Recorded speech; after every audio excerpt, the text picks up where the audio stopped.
As a forensic pathologist, here's what I saw when Charlie Kirk was. The gushing blood points to a jugular vein injury. His arms pulling inward is very typical of decorticate posturing, which occurs usually during catastrophic brain damage. At 200 yards with a rifle, which is what would probably cause that, bullets don't just pass through the neck, they would fragment and destroy everything in their path. With that kind of injury, he would have lost consciousness within seconds and survived for less than a minute and probably felt nothing. Law enforcement always finds the shooter, and violence in response to speech is never justified. Let's be blunt. The autopsy dropped a bomb and folks are saying Charlie Kirk didn't feel a thing. From what people are saying, the strike was instant. No lingering minutes on a gurney, no slow fade, no chance to beg for mercy. That one detail shapes the whole story. It turns this from a tragic killing into what a lot of people are calling an execution. Now, don't get it twisted, every assassination shocks you, but history teaches us there are levels. I'm not saying Charlie's death is the same as Dr. King's or Malcolm X's, but the timelines matter. Dr. King in Memphis fought for hours in that hospital bed. People clung to hope because there was a window. Malcolm X was rushed to Columbia Presbyterian after being shot multiple times, and he too had time, minutes, hours before anything final was said. Even Medgar Evers, struck down in Jackson in people that are telling me at just within 48 hours before Charlie passed away, his top Jewish donors were pulling funding from him, demanding that Charlie take their name off of the building that they had donated to Turning Point. I guess I can figure out who that is, how many people could have donated the building. And then once Charlie was killed, I said, never mind, put it back on the building. Okay. Charlie himself had alluded to a tremendous loss of money coming in, and we'll speak about that more. More people are going to come out with information. This is all inevitable, okay? And I'll also point you in this direction. You guys remember Bibi recently was on a PR blitz, despite the fact that he was, fighting this 96,000 front war because it do nothing, okay? He was doing a ton of podcasts in America. He went on to Patrick Bet-David's podcast. He went on to Brennan Tatum's podcast. He went on to the Nelk Boys podcast. Anybody find it weird he didn't do Charlie Kirk? 1963, lived long enough to be carried into an emergency room. Those men had a chance to breathe, to leave a last word, to become icons in the way history remembers them. Charlie? Not that. If the autopsy reads how the streets expect, fatal trauma on impact, no survivable window, then this lands closer to that cold, clinical drop him where he stood style. That difference isn't just semantics, it points at intent. It says whoever did this wanted no chance for resistance, no last speech, no rallying moment. It wasn't merely silencing a voice, it was erasing him absolutely. And that's why people like Candace Owens and former presidents with mega I can tell you he didn't work alone on the internet because it seems that he became radicalized on the internet. That's just by watching same things that you're watching and hearing. It looks like he became radicalized over the internet. And it seems like he has wonderful parents, brought in a wonderful neighborhood, smart guy, great boards, great marks, great student. And then something happened to him over a fairly short period of time. It looks like he was radicalized over the internet, and it's radicalized on the left. He's a left. I have a lot of problems with the left, and they get protected, and they shouldn't be protected. But as you understand, I think very well from the tone of your question. Thank you very much. Phones are watching the autopsy like hawks. If it confirms what people fear, they'll use it as proof he wasn't a casualty of chance. He was a target. The speed of his death becomes part of the narrative, the story they'll sell. He was taken out quickly, deliberately, and publicly. That framing has serious power in a movement that builds itself on martyrdom.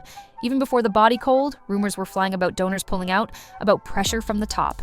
In one clip, someone said that within 48 hours before Charlie died, his top Jewish donors demanded they remove their name from a building they donated to Turning Point. Then, after he died, they allegedly told the org to put their name back. That kind of back and forth reads to many like the backstage of politics, money flexing power, threatening reputations, and then trying to erase the scandal once it's convenient. Candace Owens didn't waste time. From the first second of her podcast, she was incandescent. She didn't call it a death, she called it an execution. She cried, said she wept, something she claims to almost never do, and then pivoted to fury. She accused political figures and media to wake up. Because I am telling you, this is not a battle between left and right. We all thought that at some point. We believed that. You're my enemy, you're my enemy. It is not a battle between Russia, Ukraine. I don't care what your political issue of the day is. What is happening right now in the world and what just happened to my friend Charlie Kirk is a battle of sheer evil versus goodness. Voices of spinning Charlie's story, of misrepresenting his last letter, and of acting like he died a soldier in some noble cause. She called out a leader by name and ripped into anyone she thought was lying about his death. In her telling, Charlie had been under enormous pressure. Donors pulling funding, billionaires breathing down his neck, and his refusal to toe a certain line. Let me ask you, in the conflict of versus Hamas, who's the good guy? I believe both Hamas and the government are evil, but I think also that there is no justification. Are they equally? There is no justification for the mutilation of thousands of innocent people and children. But let's futile. let's zero in on. There is no justification, Mr. Kirk, for invading hospitals, for innocent populations, and dragging out a war which is damaging Israel and the West security. You've made that point, but It's not a point; it's a moral truth, isn't it? okay, yeah. It was also a moral truth that the war started because 1,300 Jews were and 200 were taken hostage. And when you declare war on Israel, expect a firestorm in reaction. Let me finish. I let you talk. Line had put him in a corner. And then there's the classic MAGA playbook. Trump walked into the conversation the only way he knows how, by turning the tragedy into martyrdom and persecution theater. They tried to take me out, they took him out, and they'll try again. The messaging went. In Trump's framing, Charlie wasn't simply murdered, he was another brick in the wall of alleged attacks on their movement.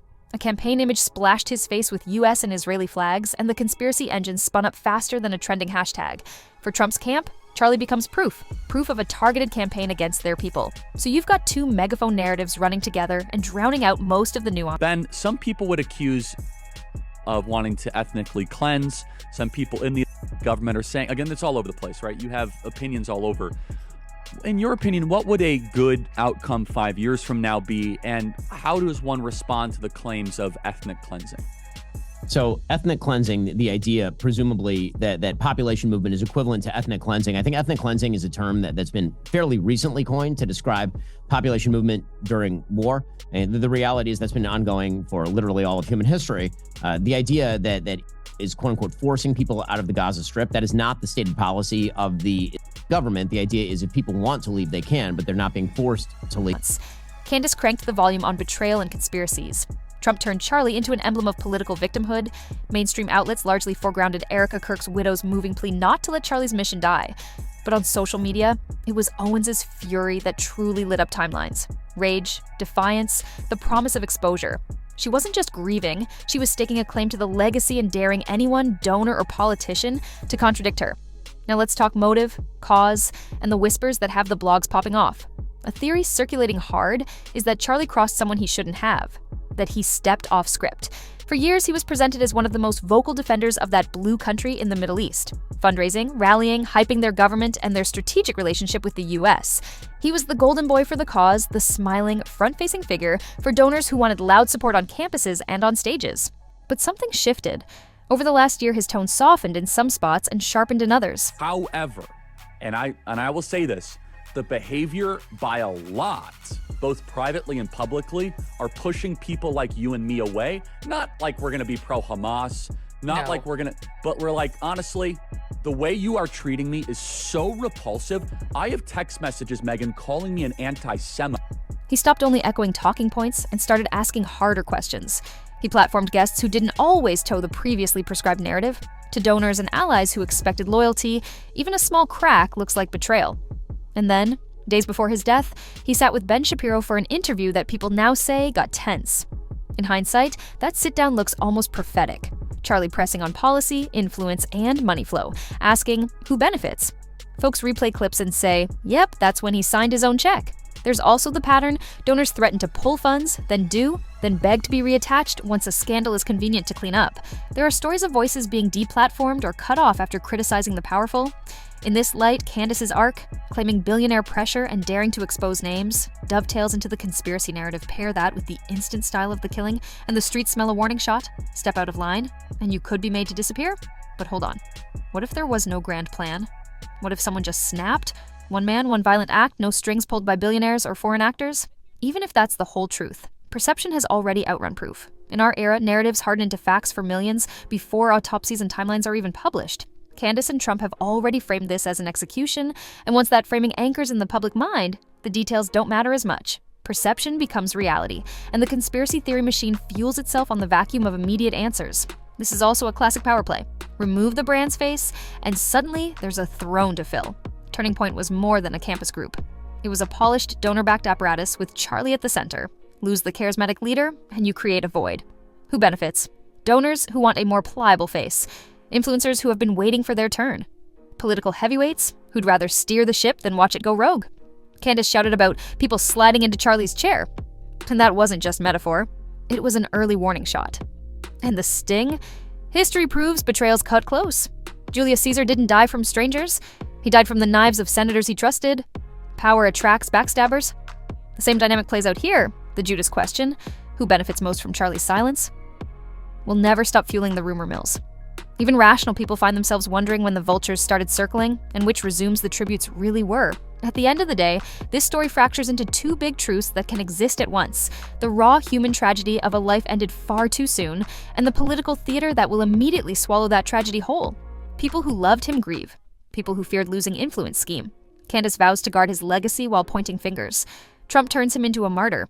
And the rest of us watch as grief, raw politics, donor pressure, and conspiracy all swirl together in a way that makes it nearly impossible to separate facts from the spin.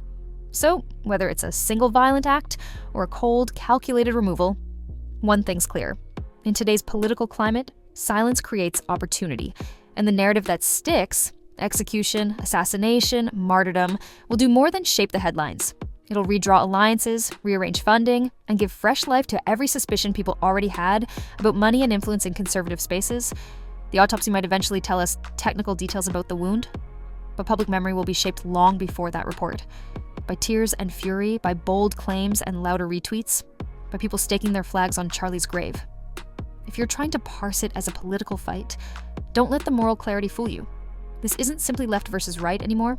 It's power versus dissent, donors versus dissidents, narratives versus truth. And until the full facts land, the streets will keep asking the same question: who truly benefited from Charlie Kirk's silence?